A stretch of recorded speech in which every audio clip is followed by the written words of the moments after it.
My name is Rohit Gandhi. I am second year engineering of VXTC. I want to ask that is Salah is important that much that can we leave our colleges and lectures? It's possible that we have lectures and classes all the time, so we should leave that. Or my second question is, the Sunni and that Shia are not joining that in Salah, so what should be done with them? How we can improve them?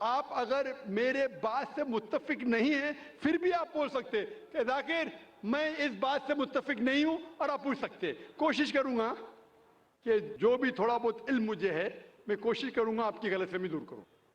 میں نے سوال پوچھا کہ ہمارے college میں lectures ہوتے ہیں، اور کیا ہم صلاح پڑھنے کے لیے لیکچر کو ترک کر سکتے ہیں، لیکچر کو چھوڑ سکتے ہیں؟ اور روہت بھائی نے کہا کہ وہ سیکنڈ ایئر انجینئرنگ میں ہے. میں آپ سے کہنا چاہتا ہوں کہ 20 سال پہلے میں بھی کالج میں تھا، 20 سال پہلے میں بھی کالج میں تھا، میں بھی اس دور سے گزرا. الحمدللہ ثم الحمدللہ کالج میں الحمدللہ نماز میں پڑھتا تھا. کالج میں جب آپ جاتے ہیں بریک ہوتی ہے، اور کالج کا ٹائمنگ کیا ہوتا ہے؟ ادھر 7 سے 1 تک ہوتا ہے، یا ہو سکتا ہے 8 سے لے کے 4 تک کے، جو بھی ٹائم ہے. لنچ بریک تو ملتا ہے. جب آپ کو لنچ بریک ملتا ہے اس بریک میں آپ لنچ کے ساتھ نماز بھی پڑھ سکتے، صلاح بھی پڑھ سکتے. ہو سکتا ہے کہ کالج کے ایسے ٹائمنگ ہو کہ آپ اگر مسجد نزدیک ہے تو مسجد میں جائیے، مسجد نزدیک نہیں ہے تو اس کالج میں اگر کچھ مسلمان بھائی ہے ان سے بھی کہیے اور جماعت بنا سکتے. لیکن صلاح چھوڑنے کی اجازت آپ کو نہیں ہے. یہ پڑھنا فرض ہے، اور بے شک وداؤٹ اینی پرابلم آپ پڑھ سکتے. آپ جا کے بوائز کامن روم میں پڑھ سکتے، گرلز کامن روم میں پڑھ سکتے. صلاح چھوڑنے کی اجازت نہیں ہے. مسجد قریب ہے تو مسجد میں جائیے، صلاح چھوڑنے کی اجازت نہیں ہے. آپ کہہ رہے تھے کہ کوئی سنی حضرات ہے، کوئی شیعہ حضرات ہے جو پیر سے پیر نہیں ملاتے. قرآن مجید میں سنی شیعہ نہیں ہے، مسلم ہے. مسلم اسے کہتے ہیں جو اپنی زندگی اللہ کے حکم اور فرمان کے مطابق بسر کرتا ہے. جو انسان اپنی زندگی اللہ کے بتائے ہوئے راستے پہ چلتا ہے اسے کہتے ہیں مسلم. تو جو آدمی نماز پڑھتا ہے، میں نے آپ سے ذکر کیا، اللہ سبحانہ تعالیٰ کم از کم 12 جگہ کہتے ہیں قرآن مجید میں اطیعوا اللہ اور اطیعوا الرسول، obey Allah and obey the messenger. سورہ نساء سورہ نمبر 4 آیت نمبر 59 اور 12 جگہ کا ذکر میں نے کیا. ہمیں اللہ اور اللہ کے رسول کی اطاعت کرنا چاہیے. اور اللہ کے رسول فرماتے ہیں کہ آپ اس طرح نماز پڑھو جس طرح آپ مجھے نماز پڑھتے ہوئے دیکھتے ہیں. یہ حدیث بخاری کی کتاب الادان کی چیپٹر نمبر 18 حدیث نمبر 604. اور پھر سے دہرایا گیا صحیح بخاری میں جلد نمبر 9 حدیث نمبر 352 352. اور اللہ کے رسول فرماتے ہیں کہ نماز کے وقت صحیح بخاری میں جلد نمبر 1 کتاب الادان چیپٹر 75 حدیث نمبر 692 کہ جب آپ نماز پڑھتے ہیں، حضرت انس فرماتے کہ ہم صحابہ کے کندھے ملتے تھے دوسرے صحابہ کے کندھے سے، ہمارے پیر ملتے تھے ہمارے صحابہ کے پیر سے. اللہ کے رسول فرماتے سنن ابو داؤد میں صحیح حدیث ہے جلد نمبر 1 کتاب الصلاح چیپٹر 245 اور حدیث نمبر 666. اللہ کے رسول فرماتے کہ بیچ میں جگہ مت چھوڑو، جگہ کو کم کرو اور شیطان کو بیچ میں مت آنے دو. اس کا مطلب ہمیں کندھے سے کندھا ملانا چاہیے. جو انسان اپنے آپ کو مسلمان کہتا ہے اور کندھے سے کندھا نہیں ملاتا ہے صلاح کے وقت، اور پیر سے پیر نہیں ملاتا ہے، وہ اللہ کے رسول کی نافرمانی کر رہا ہے، وہ صلاح صحیح طریقے سے نہیں پڑھتا ہے. تو شاید ان لوگوں کو یہ اللہ کے رسول کی حدیث کے بارے میں پتہ نہیں ہوگا. تو ہماری کوشش ہے کہ ان مسلمان کو بتائے کہ اللہ کے رسول کی حدیث ہے کہ کندھے سے کندھا ملاؤ، پیر سے پیر ملاؤ نماز پڑھتے وقت، یہ فرض ہے. Hope answer the question. G mic number 2 پہ. سر میرا نام پرنو نائک ہے اور میں مرچنٹ نیوی میں کام کرتا ہوں. میرا سوال یہ ہے کہ اکارڈنگ ٹو قرآن یہ کہا جاتا ہے کہ جب قیامت کا دن آئے گا تو اس وقت اللہ جب سب کو پھر سے اٹھائیں گے تو کہا جائے گا کہ اپنی قبروں سے اٹھو.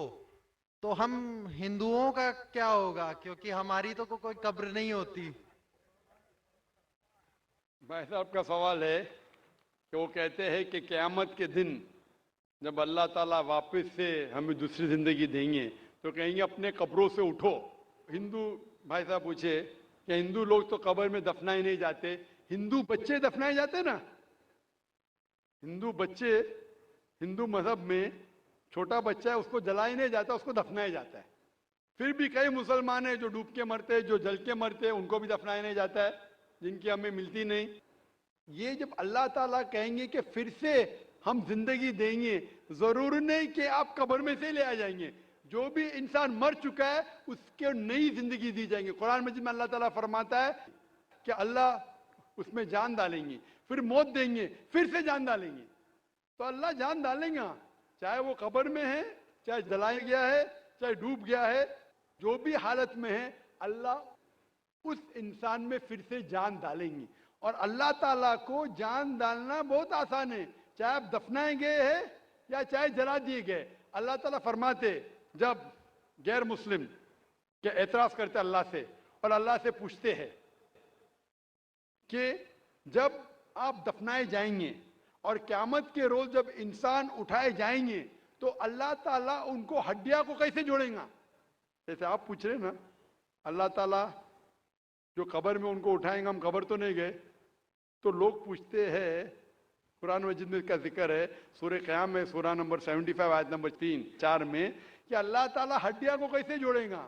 تو اللہ تعالیٰ فرماتے ہیں اللہ ہڈیاں کو ہی نہیں جوڑ سکتا ہے، آپ کے انگلیوں کے پور پور کو جوڑ سکتا ہے. انگلیوں کے پور پور. آپ سوچتے ہیں اللہ تعالیٰ کیوں کہتا ہے کیا انگلیوں کے پور پور کو جوڑ سکتا ہے؟ آج کی سائنس یہ کہتی ہے.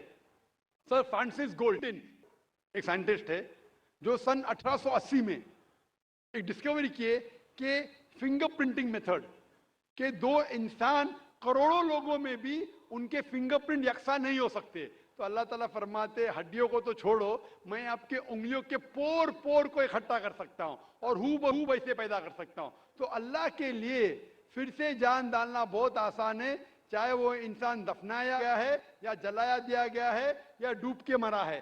اللہ کو پھر سے جان ڈالنے میں، چاہے وہ مسلمان مرا یا ہندو مرا یا عیسائی مرا، اللہ کو جان ڈالنے میں بہت آسان ہے، کن Fayakun.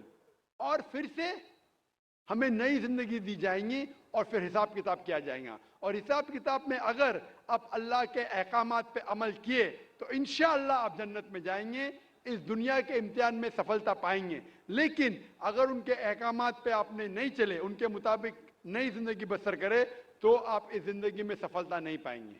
Hope the answer the question.